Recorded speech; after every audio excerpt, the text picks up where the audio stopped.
The bench just yet. If you're a backup, start loosening up. I think you'll get a chance to play before this one is over now with that type of a cushion. Lutz with the extra point, and that will extend this big lead. So they'll get another shot on offense following that pick six, and now the kick is away. Well, from deep in the end zone, he's going to bring this out. And they're going to start in a hole as he's brought down at the 11.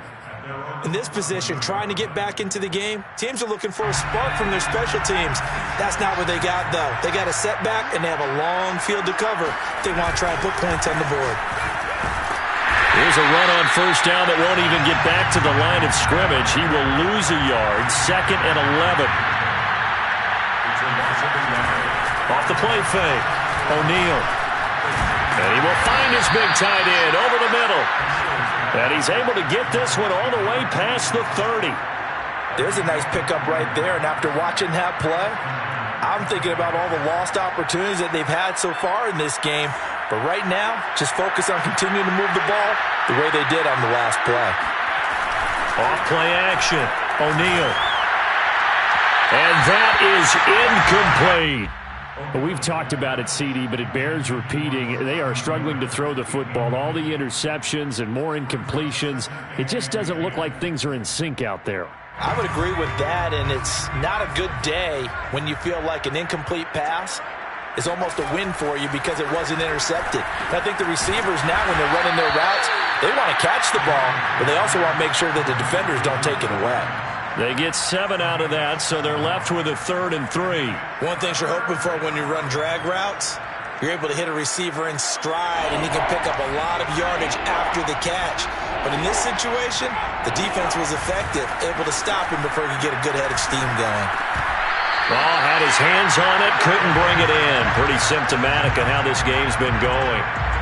But plain and simple, that's the 2nd time today that he's dropped a pass. And that one, I think, maybe even a little easier than the earlier one that he dropped. Surprising. Was this game announced as a night game prior to, and maybe his rhythm is just off? He's got thrown off.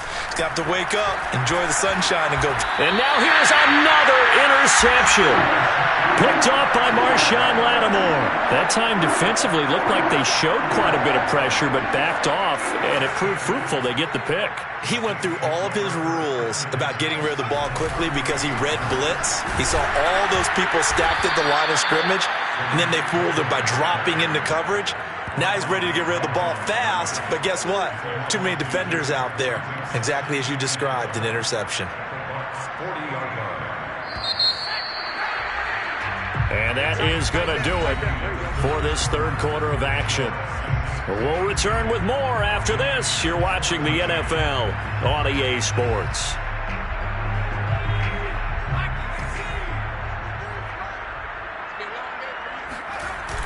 On play action, they'll throw. Flushed out right. He finds his man, complete. It's Grant. And down to the 20 he'll go before heading out of bounds. Partner, I have to tell you, just one word keeps coming to mind from watching them this afternoon, and that's impressive. They have been impressive from the opening kickoff, and they haven't let up here even into the 4th quarter. They'll look to throw now on first down. He gets it to Thomas. The completion, but they go in the wrong direction. A loss of yards, and now they're dealing with a 2nd and long. When you lose that kind of yardage on a pass play, you often expect it to be a sack. But that wasn't the case there. They completed the pass. Probably would have been better off just dropping the football and making an incompletion as opposed to catching it and losing that kind of yardage. Off the play fake, he'll look to throw. Under a heavy rush, and down he goes. Lavonte David making his presence felt in the backfield. Well, he shot in, CD, like he was out of a cannon from that linebacker position. And even though they had a running back in the backfield, no one could stop him. Well, you certainly diagnosed that play perfectly because as fast as he got into the backfield, you're exactly right. The running back had no shot to get over and try and protect his quarterback, and a sack resulted. It's incomplete. Took a shot, couldn't connect. Fourth quarter, you've got the big lead. If you're coaching, Charles, you still taking shots like that downfield? I'd be a little more concerned with running some clock and making sure you're taking care of the lead, because you keep flinging it around, you throw a couple of picks, you can put yourself in jeopardy. So out comes a field goal team now for the second time here today. From the right hash, this from 53. And Lutz puts this one through. And that will just add 3 more to a lead that's already out of hand. So it's 3 more points, and that widens this thing out even further here in the fourth. And you know, in this league, you can never have enough points, but this widens it out, as you said, and now it's all about ball control, isn't it? This will be returned from deep in the end zone. And the decision to bring it out, not a good one, as he's tackled it to 15. In this position, trying to get back into the game, teams are looking for a spark from their special teams. That's not what they got, though. They got a setback, and they have a long field to cover if they want to try and put points on the board. The Bucs offense set to begin their next possession. And they, unfortunately, are staring at a mini losing streak developing, trailing here in the fourth quarter. This would be their 3rd straight defeat. A throw left side to start out. That's complete. And he's got it past the 30 before he's hit and dropped. A gain of 15. And the Buccaneers first down. Throwing on first down. O'Neal. And a flag comes in as that one falls incomplete. Well, let's see who this is on. Maybe a frustration penalty there because he's picked them apart. They've tried their best to get to him and haven't done it successfully. A penalty as a result of that hit there. After the penalty, a fresh set of downs. It's 1st and 10. 56. Mike, 56 right there, right there. Off the play fake. O'Neal. Got a man complete to Miller. Yeah, he's going to be out of bounds, but not before he takes it inside the 40. Well, this game was decided a while ago, and that completion there is going to artificially inflate his passing numbers. So right now, the only one really applauding probably his agent as he thinks about angling for a new contract. Oh, he's thinking end zone for Evans. And this ball incomplete. Looked very much to be a catchable ball and could not hang on. Second down coming up. So after the incompletion on first, now 2nd and 10. They'll look to throw again. That's complete to his running back, Evans. And this is going to be another first down as the tackle's made at the Saints' 25-yard line. 13 yards. Off the bootleg. O'Neal. He's got the tight end, Mo Alley-Cox. That catch good for only a couple. 2nd and 8. A gain of 2. Brings up 2nd and 8. And he'll give it here to his running back. And good running, going to get this down close to a first at the Saints 16. The Bucs on 3rd down. They've hit 2 for 4 thus far. They need just a yard here. It's 3rd and 1. Now they'll run it on the toss. And he'll wind up losing yardage here back at the 21-yard line. And they're indeed going to go for it here on 4th down. So trailing here in the last quarter, let's see how this plays out.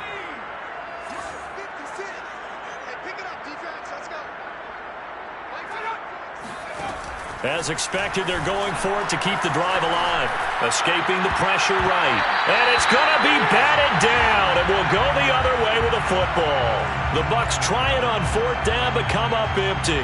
And the Saints will have the football back. Getting set for their next drive, the New Orleans offense. Been a very strong performance for them, really, on both sides of the football. The turnover on downs, the most recent example, and now, obviously, they're in a great spot here. Yeah, if you're over on the bench right now, you're shaking hands with your teammate, you're hugging him, giving him a little dap. Been a big, big performance for them. Now you just don't get careless. Take care of the ball on the way out. They're still throwing the football here. Now, obviously, the incompletion stops the clock. That's a bad thing. Feels to me like they're just keeping them honest on defense because you know they're going to stack the line of scrimmage and try and stop any type of a running play. Short little passes may work in exchange of running plays. Keep the clock moving, keep them moving. I guess you're right. If they can get some first downs, just as good as running the football. They get 7 out of that, so they're left with a 3rd and 3. Brings up 3rd and 3.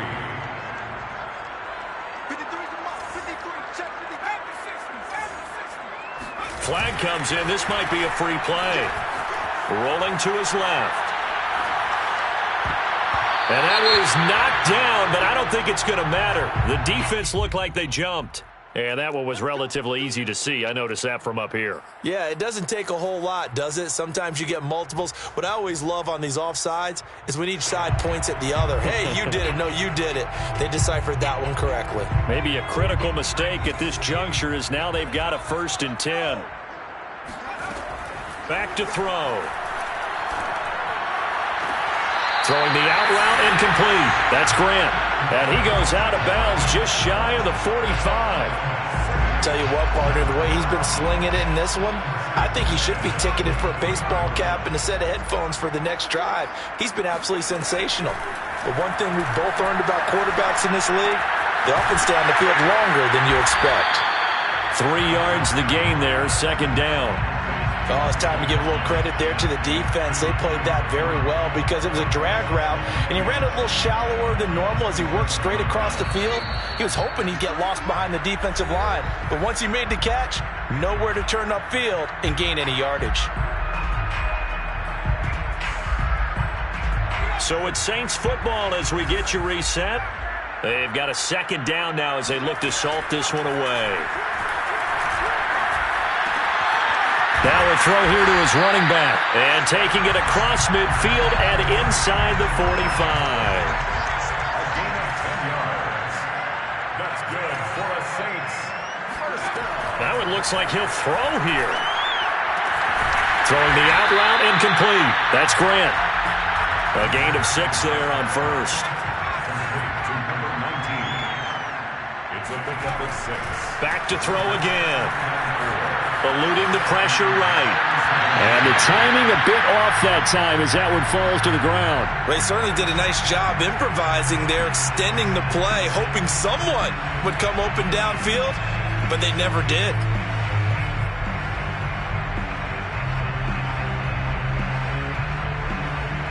Here's the 7th play of this drive. This is 3rd and 4.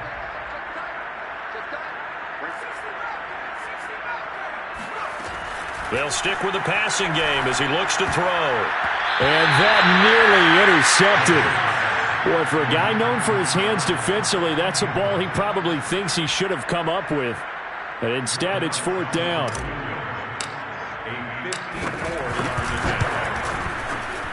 The kick by Lutz is good.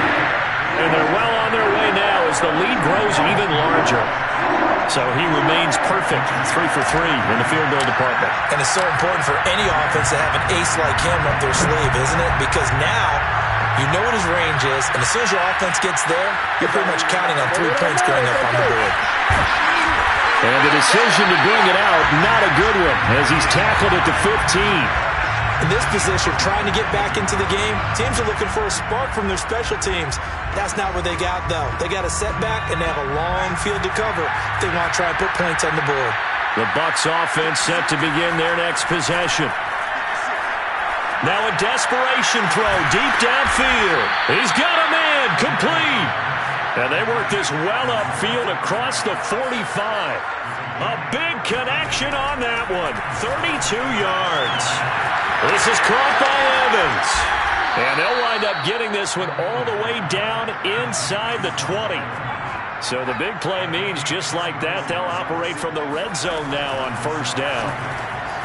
Throw over the middle, going to be caught here by Mo Alley-Cox.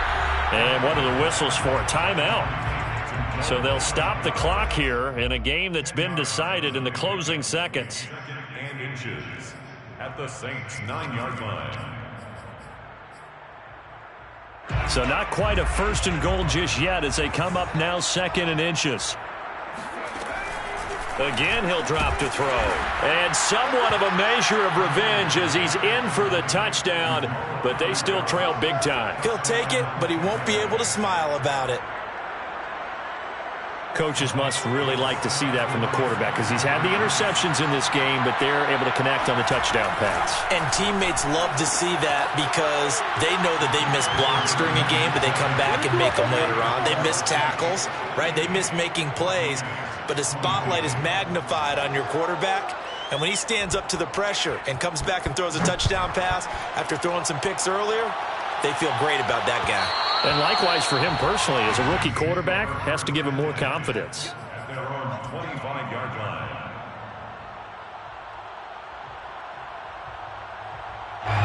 The Saints offense on the field, ready to get their drive started. They're in control here as they start 1st and 10 and appearing to have righted the ship following that 2-game losing streak. Now one final throw here is incomplete, and that is how this one will come to an end. Well, Charles, it's one thing to win. It's another thing to win and put up the amount of points that they did. Boy, were they clicking on offense. They can't help but feel great about themselves, can they? I mean, what a game to put up that number of points, continually feeling they're moving the ball and things are working and clicking. They think that they can bottle this and carry it with them. And as an offensive coordinator, you just don't think you can do anything wrong. Whatever you call, run, pass, it's all going to work. That's called being in the zone. So for the Saints, they're into the win column now as they move to 1-2 on the young season. And they'll get to stay put for a few days as they'll host the Atlanta Falcons next week.